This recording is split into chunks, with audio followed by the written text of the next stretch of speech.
If you have ever thought, why is my life so terrible? Then the following story might change how you see things forever.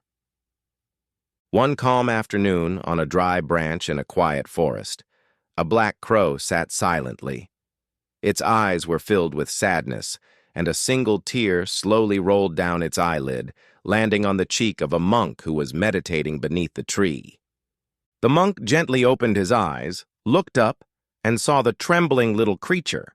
He asked, "Why are you crying?" The crow replied in a voice full of bitterness, "My life is nothing but sorrow. Everyone hates me. They chase me away and look down on me. No one gives me anything to eat. I am not beautiful. I am not loved. I only want to disappear from this world." The monk was silent for a moment, his eyes full of compassion. Then he said, "Life is always fair in its own way. What we despise may be something someone else desires, but we can only recognize that if we look with the heart, not the eyes." The crow bowed its head and said nothing. It only repeated gloomily, "I do not want to live as a crow anymore." The monk smiled. "Then what do you want to become?" "I would like you to transform me into a swan. That bird is beautiful, elegant, and loved by all." "I can do that. But first, fly and find a swan. Ask it if the life you long for is really as happy as you think it is. Then return here." Upon hearing that, the crow seemed to regain hope. It flapped its wings and flew away, its heart full of excitement. Flying past groves of trees, crossing a stream, it finally saw a clear lake where a white swan glided gently on the water like a thin cloud. The crow flew closer and said, "Hello! I could not help but admire you. You are truly beautiful, white as snow, and loved by everyone. Surely you must be the happiest bird in the world." The swan smiled gently and replied, "Thank you for your compliment. But no, I do not feel as happy as you think. You know, this world has many wonderful colors, but I have only one monotonous white color. I often wish I had the vibrant colors of a parrot. Maybe the parrot is the happiest bird." The crow froze slightly. It thanked the swan and continued its flight, this time to find a parrot. After leaving the lake, the crow could not stop thinking about what the swan said. It could not believe that such a beautiful creature was unhappy with its life. But if the swan believed the parrot was the happiest bird, then the crow needed to verify it. It flew on, through forests and over hills, until it found a parrot perched high on a branch near a village. The parrot was chattering, repeating phrases taught by humans, making the children below laugh with delight. The crow approached and asked, "Hello, I just met a swan, and it told me that you are the happiest bird because you have colorful feathers.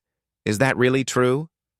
The parrot looked at the crow and answered, "No, I do not think I am happy. It is true I have many colors and humans love me. But because of that, I was often kept in a cage.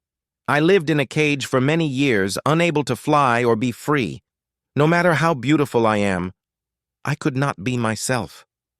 It sighed and continued.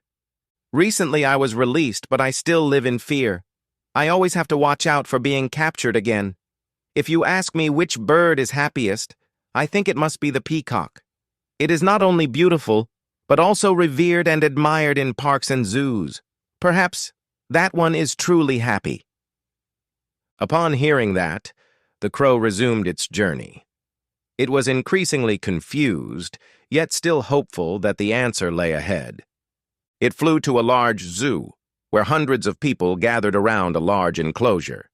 Inside it, a peacock displayed its tail, its glorious feathers sparkling in the sunlight. People gasped, took pictures, and praised endlessly. When the crowd had left, the crow approached and asked, "Dear peacock, you are truly beautiful. Everyone comes here just to admire you. I cannot imagine that you are not happy. Are you really the happiest bird?" The peacock was silent for a moment and then spoke. I once believed I was a special and admired bird. But then I realized that because of my beauty, I was kept in this enclosure. I can no longer fly, cannot live in nature. Worse, many times humans plucked my feathers to make decorations. Each time hurt me, both physically and mentally.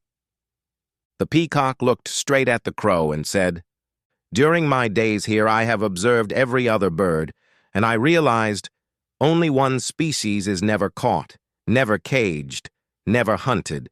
That is, you. The crow was stunned.